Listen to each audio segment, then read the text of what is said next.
Assalamualaikum warahmatullahi wabarakatuh. Selamat berjumpa lagi pada kuliah Hukum Telematika ya. Hari ini kita masuk kepada perkuliahan ya, atau pertemuan yang kedua. Pada kuliah yang pertama minggu lalu kita sudah mempelajari dasar-dasar daripada telematika ya, yang terkait dengan peristilahan dan pengertian, serta sedikit menyinggung mengenai relevansinya dengan bidang hukum.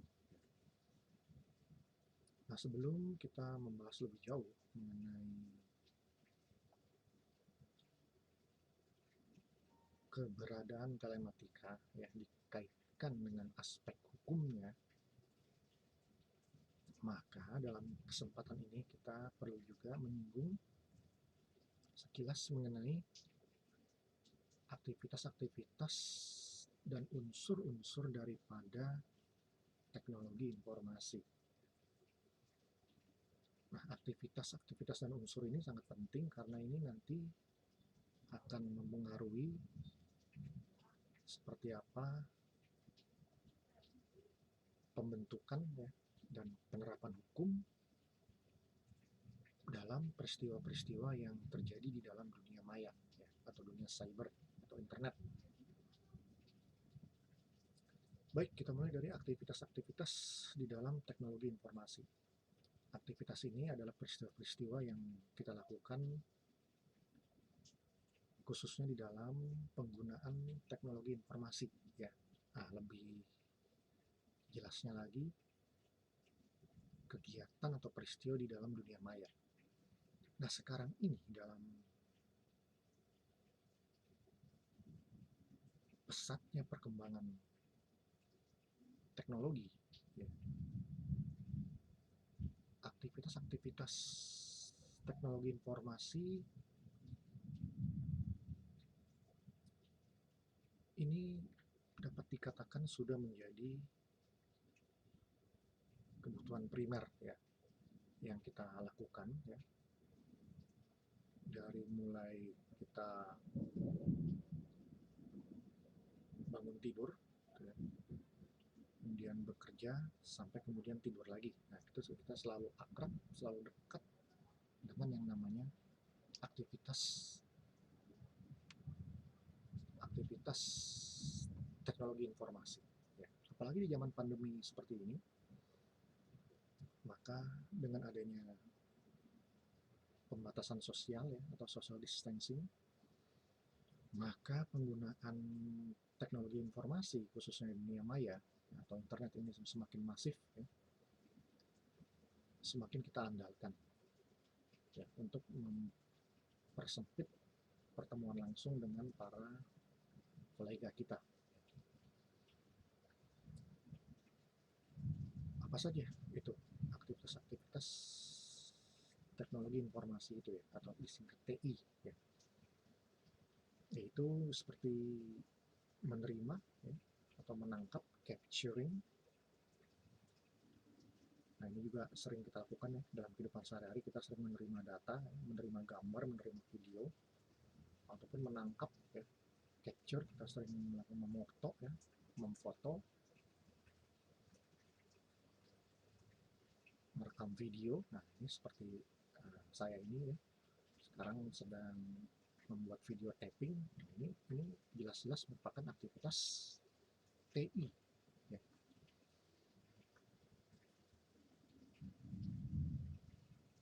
Dalam hal ini mengarah kepada capturing ya, menangkap, merekam. Kemudian ada juga aktivitas berupa mengakses data. Akses data ini juga sangat sering ya kita lakukan dalam kehidupan sehari-hari. Kita banyak mengakses data dari dalam internet ya, seperti mengunduh undang-undang ya, mengunduh bahan-bahan hukum, mengunduh e-book ya, e-book, buku elektronik, mengunduh jurnal-jurnal, artikel, membaca berita dan sebagainya, mengakses data ya. Nah, ini dengan kita sekarang mudah sekali mengakses data. Ini banyak membantu dalam mendukung ya, atau menopang pekerjaan kita sehari-hari ya, walaupun juga ada akses negatifnya ya. Ada dampak negatifnya ya, seperti misalnya ya, mahasiswa itu diberikan tugas oleh dosennya, kemudian berupa membuat paper atau makalah. Nah, dia tinggal mengakses saja paper orang lain ya di internet, kemudian diganti namanya, print out, dikumpulkan. Nah, itu efek negatifnya. Kemudian memanipulasikan data. Nah, melalui teknologi informasi juga kita dapat memanipulasikan data ya. Nah, ini merupakan efek negatif ya, manipulasi ya, seperti yang saya katakan tadi contohnya itu. Memanipulasi misalnya kita mengakses makalah ya, orang lain dari internet, kemudian kita ganti namanya menjadi nama kita sendiri. Nah, ini kan manipulasi ya. Tentu saja sebaiknya kita tidak melakukan ini ya, karena ini akan membuat kita menjadi malas ya untuk membaca, menulis ya, memperdalam keilmuan kita. Kita hanya mengejar secara instan ya. Yang penting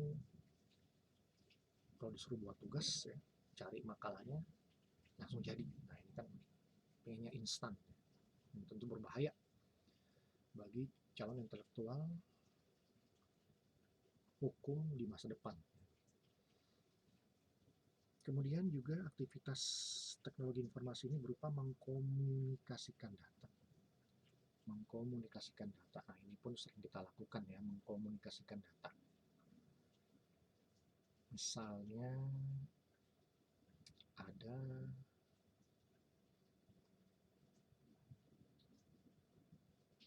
mahasiswa yang bertanya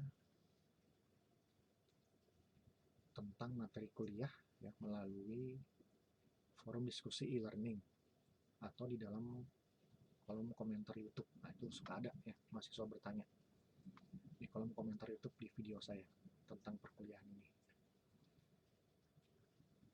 Kemudian mempresentasikan data. Nah, sama contoh tuh biasanya mahasiswa yang sedang skripsi ya, sedang skripsi, dia harus mempresentasikan datanya dulu.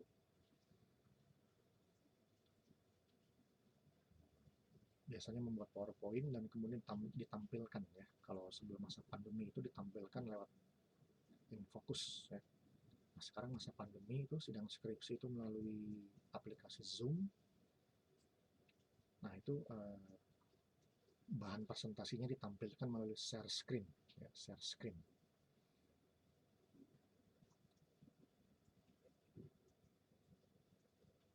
Kemudian mengunduh data atau mendownload.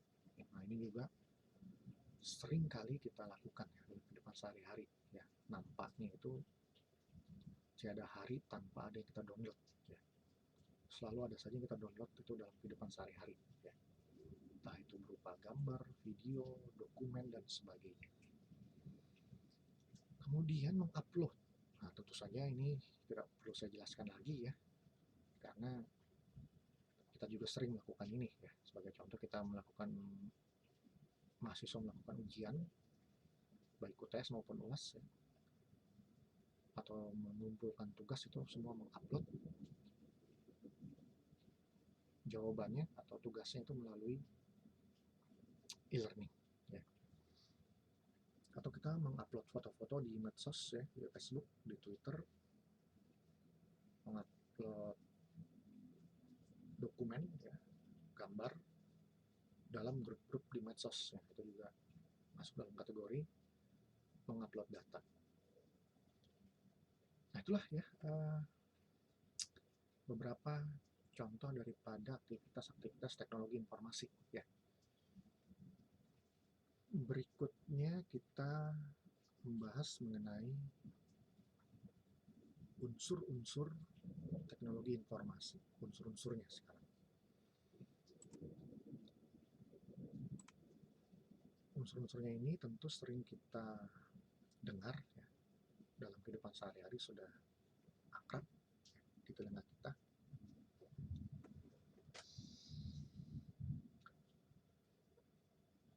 Unsur-unsur ini meliputi 4 ya, hal, terdiri dari 4 hal atau 4 unsur ya. Yang pertama adalah hardware ya. Hardware atau perangkat keras ya. Yang ketiga adalah software ya, atau perangkat lunak.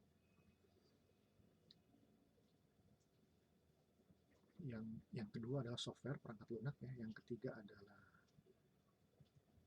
brainware ya. Brainware-nya ya, atau para pelaku yang terlibat di dalam teknologi informasi ya. Misalnya ini usernya yang menggunakan internet misalnya, atau memanfaatkan media teknologi informasi lainnya ya, usernya. Bisa juga di sini administratornya ya, yang orang yang mengatur sebuah sistem.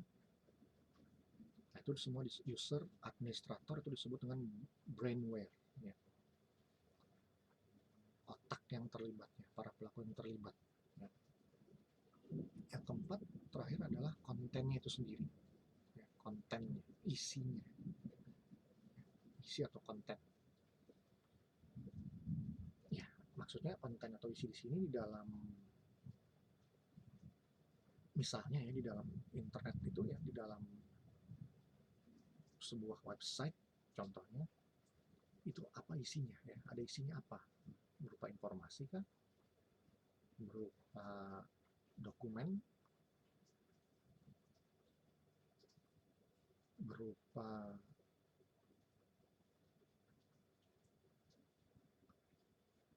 data digital dan sebagainya. Itu isi daripada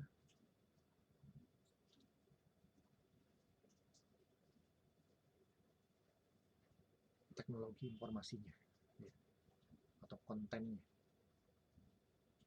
Isi konten ini juga bisa disebut dengan datanya itu sendiri. Apa datanya terdapat di dalam dunia maya itu misalnya ya. Baik, kita mulai dari perangkat keras. Perangkat keras, hardware ya. Kalau bicara perangkat keras, tentu kita semua punya perangkat keras ya, yang sehari-hari kita kantongin, kita pegang ya, kita browse ya. Misalnya smartphone ya. Smartphone itu adalah perangkat keras, hardware. Smartphone sendiri kalau kita bedah isinya itu ada mainboardnya gitu ya, ada motherboardnya, ada juga perangkat keras, ada RAM-nya, itu perangkat keras juga, ada prosesornya ya, itu perangkat kerasnya, ada kartu grafisnya, nah itu perangkat keras semua ya. Nah, jadi perangkat keras ini adalah menyangkut perangkat atau benda ya, secara fisik. Perangkat keras juga bisa diartikan sebagai perangkat komputer dalam arti yang seluas-luasnya. Perangkat komputer dalam arti yang seluas-luasnya, termasuk segala peralatan yang melekat padanya. Misalnya kalau kita menggunakan notebook ya, atau laptop, atau MacBook, kemudian kita memasang flash disk, nah itu flash disk itu termasuk dalam perangkat keras. Flash disk termasuk perangkat yang melekat di hardware-nya ya, di laptopnya. Nah, jadi flash disk termasuk dalam perangkat keras. Kemudian kita Nah, seperti sekarang saya ini menggunakan webcam di dalam membuat video. Nah, webcam ini adalah kamera yang dipasang di CPU atau di PC. Maka webcam ini pun dia menjadi masuk dalam pengertian perangkat keras, ya, hardware. Printer juga sama, itu juga dipasang di PC, ya, di laptop, itu juga masuk perangkat keras, ya. Bahkan sampai kepada mesin fotokopi, itu pun bisa dikatakan sebagai perangkat keras, ya, mesin fotokopi. Nah, sekarang pun printer itu tidak hanya ngeprint saja, tapi juga bisa melakukan scan, ya, maupun melakukan memfotokopi. Nah, sehingga printer, ya, dengan berbagai fungsi itu melakukan print out, scan, dan memfotokopi. Nah, itu disebut dengan perangkat keras juga, ya. Apalagi sih perangkat-perangkat keras itu? Nah, perangkat keras itu contoh lainnya berupa player, ya, player seperti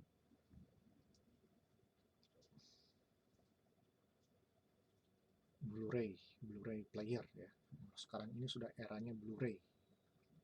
Kalau dulu DVD, ya, DVD player. Lebih lama lagi itu VCD player.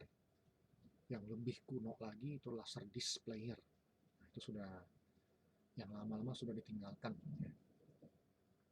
Laserdisc itu yang cakram videonya itu yang besar sekali itu, ya.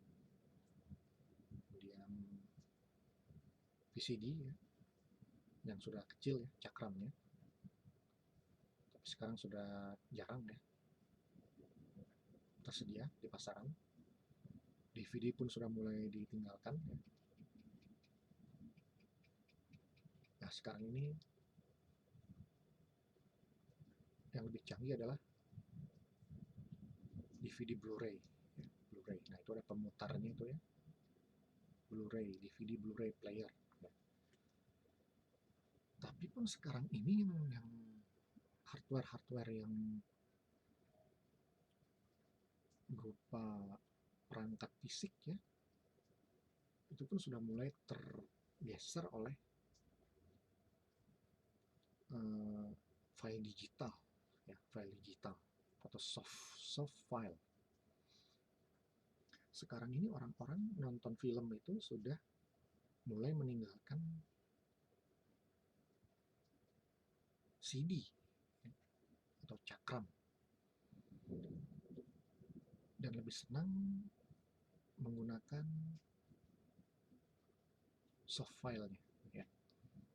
Jadi soft file film-film itu misalnya di copy saja ke dalam flash disk, ya, atau extra hard disk. Nah, kemudian tinggal dipasang di televisi, ya, atau di komputer. Nah, itu bisa langsung tampil filmnya, ya, atau videonya. Tidak perlu lagi itu menggunakan CD, ya, atau menggunakan DVD atau menggunakan Blu-ray. Nah, ini pun menjadi contoh bahwa kedepannya ini teknologi cakram, ya, atau piringan itu akan ditinggalkan, ya. Orang beralih kepada data digital atau file digital, ya. Jadi dia jenisnya soft file, bukan hard file lagi, ya, soft file. Kemudian apa lagi contoh daripada hardware ini? Nah, itu seperti microchip, ya, yang dipasang di berbagai macam alat, ya. Seperti microchip di mesin mobil, ya. Nah, itu sudah semakin canggih, ya, microchipnya, ya, di mobil itu. Misalnya sekarang ini mobil ini bisa parkir sendiri, ya, di dalam parkiran mall, gitu, ya. Seperti di mobil-mobil BMW yang keluaran terbaru itu bisa jalan sendiri yang mencari tempat parkir, ya, cukup dikendalikan lewat smartphone saja gitu ya.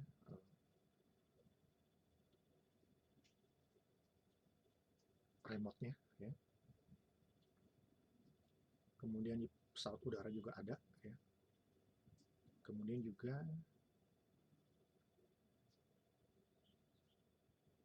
di alat-alat untuk pencuci tangan misalnya ya, kita nggak perlu lagi muter keran gitu, cukup mendekatkan saja tangannya di tempat cuci itu ya, langsung alatnya itu bisa mendeteksi sendiri dan kemudian mengeluarkan air ya. Nah, termasuk juga tiket-tiket elektronik yang juga kita pegang ya dalam dompet kita masing-masing. Itu masuk dalam pengertian hardware. Seperti e-money ya, e-money, e-tol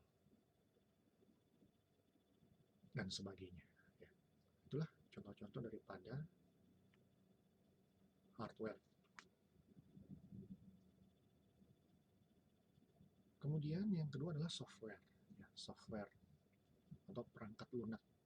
Nah, kalau perangkat lunak ini dia berupa program ya, program-program yang ditanamkan di dalam hardware ya.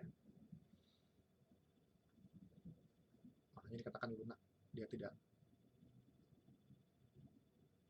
ada fisiknya ya, tidak terlihat, dia berupa program-program yang dibuat ya oleh para IT ya, yang kemudian program tersebut ditanamkan di dalam device ya, atau hardware yang terkait ya. Seperti misalnya di dalam laptop gitu ya, notebook, maupun di dalam PC gitu ya, itu ada program yang ditanamkan ya, yaitu bisa berupa Windows ya, Windows. Nah, Windows itu dia adalah perangkat lunaknya, Windows. Kemudian iOS ya, iOS Apple. Nah, itu pun perangkat lunak ya. Nah, baik Windows ya, iOS maupun juga termasuk Android ya, itu semua kita sebut dengan operating system ya, sistem operasi. Nah, ini adalah software ya, perangkat lunak. Nah, dulu juga ada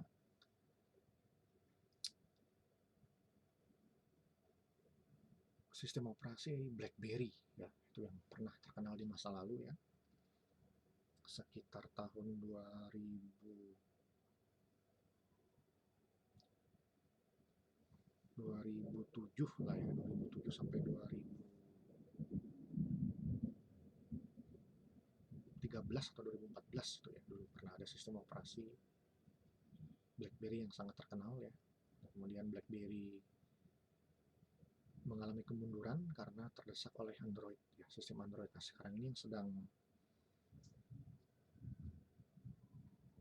dominan menguasai pasar adalah Android, itu yang kemudian ditempel ketat oleh sistem operasi Apple ya, Apple.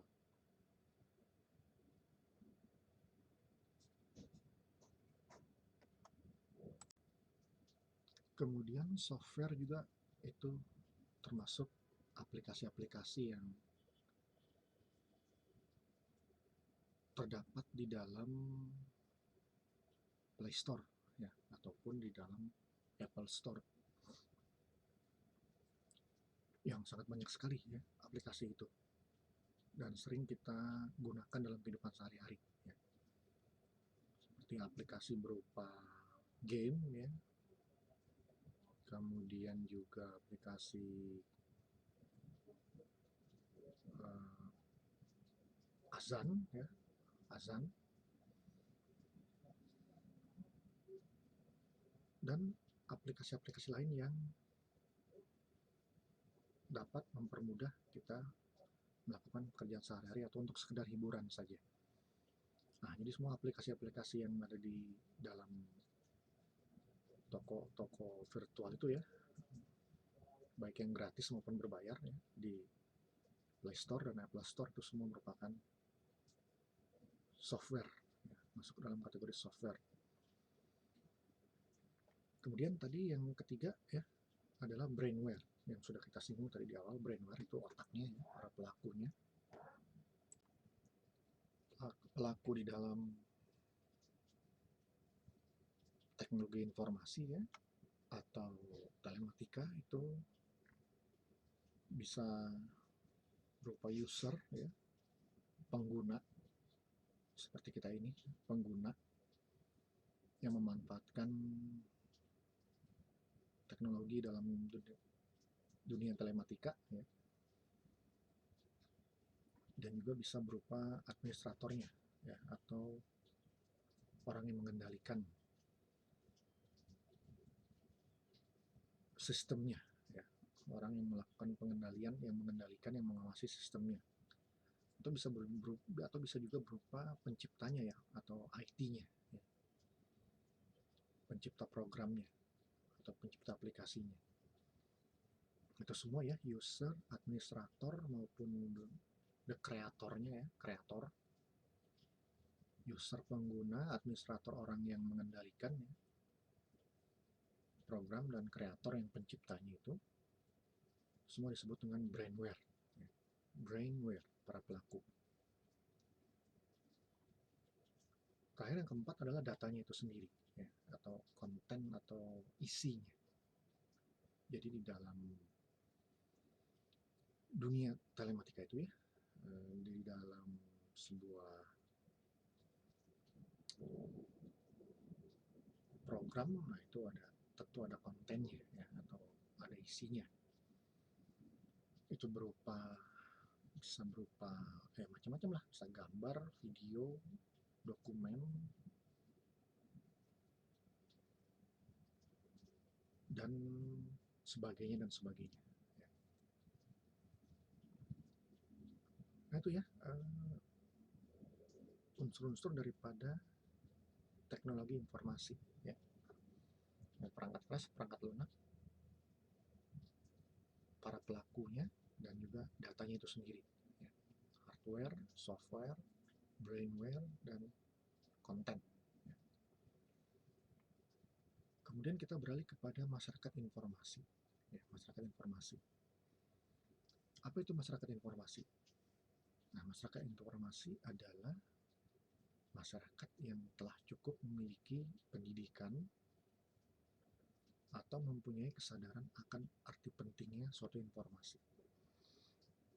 Nah, apalagi di masa sekarang ini ya, masyarakat informasi ini sudah berkembang sedemikian pesatnya sehingga mencapai taraf yang sekarang ini ya. Kita ini semua adalah masyarakat informasi ya. Apalagi mahasiswa, dosen, itu semua masyarakat informasi yang sangat sadar itu betapa pentingnya informasi ya. Seperti misalnya dosen atau mahasiswa yang dalam membuat karya ilmiah, nah itu tentu membutuhkan data ya, membutuhkan informasi. Nah, tentu di sini sangat penting sekali informasi itu ya, baik itu dari buku-buku elektronik ya, e-book, dari jurnal-jurnal online ya, dari berita-berita online dan sebagainya, yang semua itu dapat menunjang baik mahasiswa maupun dosen untuk membuat karya ilmiahnya ya, atau mahasiswa membuat tugas ya, seperti itu. Nah, di dalam masyarakat informasi ya, ada beberapa unsur penting yang sangat mendasar ya. Apa saja itu? Yang pertama adalah informasi adalah sumber yang utama. Nah, itu tadi yang kita jelaskan tadi pada sebelumnya ya.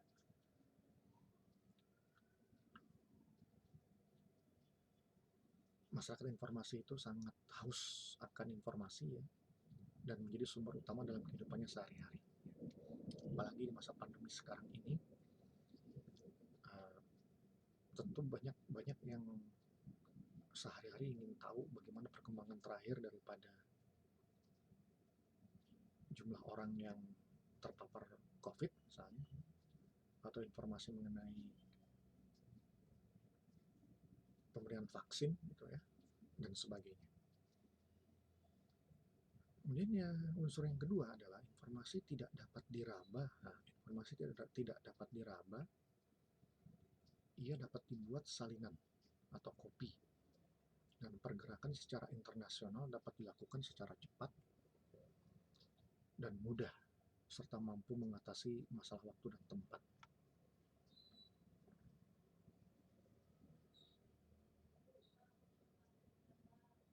Kalau seseorang itu melakukan share terhadap sebuah informasi ke dalam grup WA misalnya, dan kemudian anggota grup WA-nya meneruskan lagi ke orang lain, ke grup lainnya,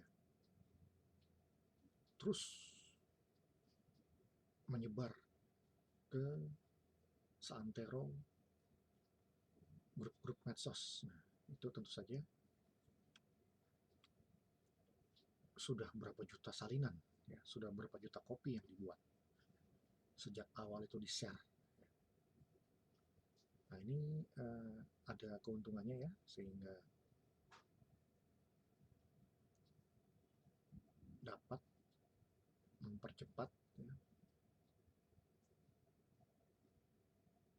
seseorang untuk mengetahui sebuah informasi. Tapi kelemahannya kalau informasi yang disebarkan itu adalah hoax, ya.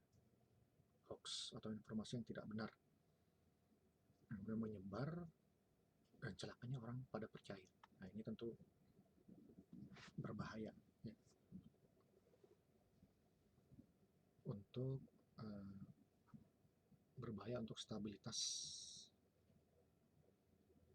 keamanan ya, berbahaya untuk stabilitas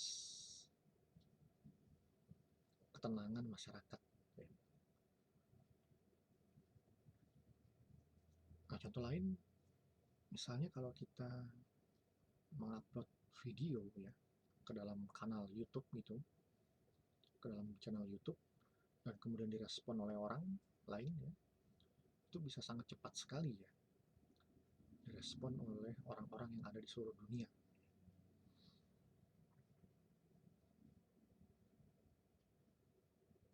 Nah, ini menunjukkan apa yang kita unggah itu ya, di dalam sebuah aplikasi video gitu ya, seperti YouTube yang terkenal sekarang ini, itu dapat bergerak cepat secara internasional ya.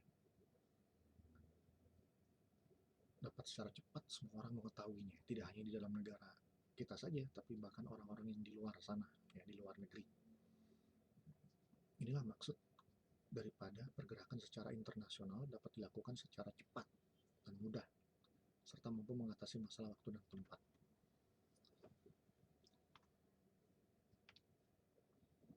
Kemudian juga kita bisa melakukan transaksi-transaksi dengan penjual-penjual barang ya, di luar negeri ya. Kita dapat melakukan jual beli dengan orang-orang yang ada di luar negeri dengan berbagai macam fasilitas yang ada ya, seperti melalui PayPal ya, PayPal misalnya. Nah, itu walaupun para pihak yang terlibat dalam jual beli itu jaraknya berjauhan, tapi melalui PayPal itu, nah, transaksi secara internasional itu bisa dilakukan secara cepat dan mudah ya,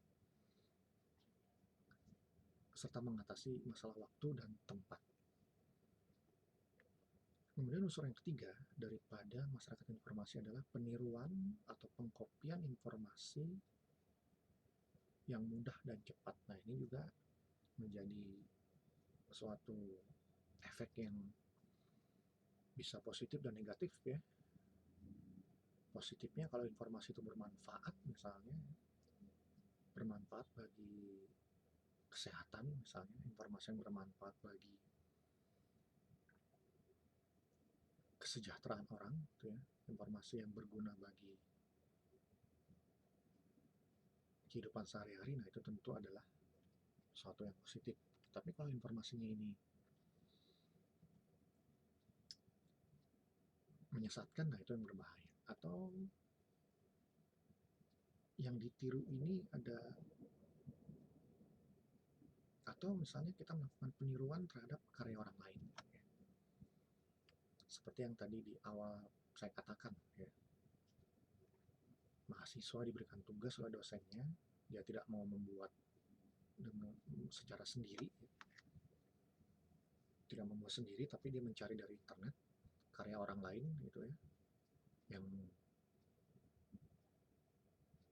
judulnya sesuai ya, dengan tugas. Nah, kemudian di print out dan kemudian diakui sebagai karyanya sendiri. Nah, itu padahal karya orang lain. Nah, itu kan peniruan negatif. Seperti itu. Kemudian unsur yang keempat adalah masyarakat informasi itu global. Pasar yang jauh lebih besar dan lebih murah untuk dimasuki. Nah, ini apalagi di zaman pandemi ini sangat terasa bagi kita ya, pasar yang jauh lebih besar. Nah, sekarang ini pasar-pasar virtual itu ya, toko-toko virtual seperti Tokopedia, Bukalapak, JDID, ya, Shopee,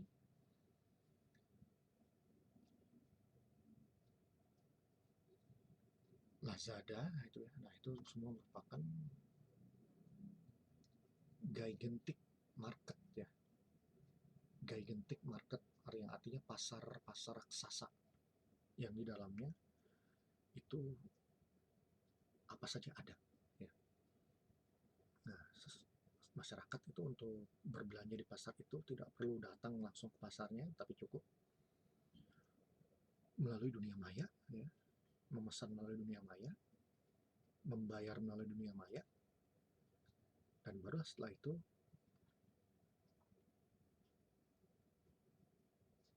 barang yang diinginkan ya, yang ingin dibeli itu akan diantarkan ke rumah masing-masing.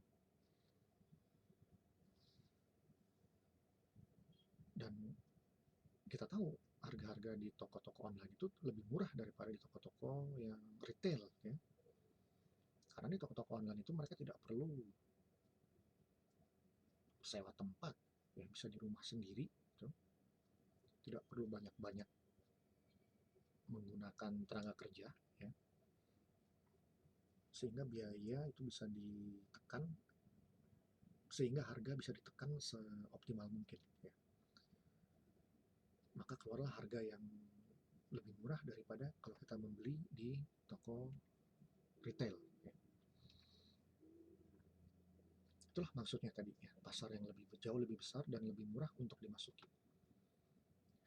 Namun tentu ini lagi-lagi ada efek negatif dan positifnya. Positifnya ya orang semakin mudah untuk belanja, semakin murah, semakin cepat, menghemat waktu, tenaga dan biaya.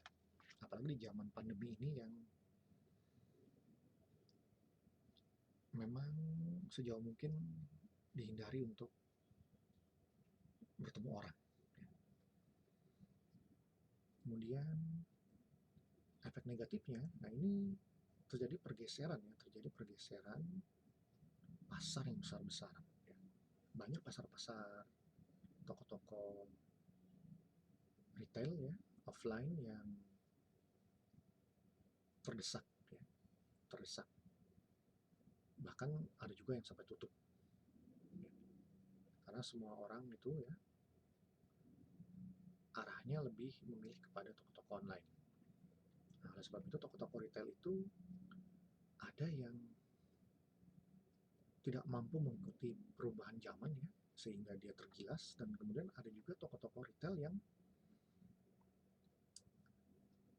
berusaha untuk mengubah mindsetnya ya, tentang memasarkan barang ya. Jadi selain dia juga jual secara offline, secara retail, juga melayani pembelian secara online. Nah, itu biasanya itu toko-toko yang bisa bertahan yang seperti itu ya, yang bisa mengikuti perkembangan saat ini, yang bermain di dua kaki ya, baik dia jual secara offline maupun dia menjual secara online ya. Saya rasa itu sekarang banyak ya toko-toko yang menerapkan eh, penjualan secara dua jalur ya, baik secara offline maupun secara online. Baik ya, mungkin itu dulu bisa saya sampaikan pada perkuliahan hari ini ya. Apabila ada komentar silakan ditulis di kolom komentar YouTube ya atau di forum diskusi e-learning. Minggu depan kita lanjutkan pada materi yang selanjutnya. Lebih kurangnya mohon maaf. Wassalamualaikum warahmatullahi wabarakatuh.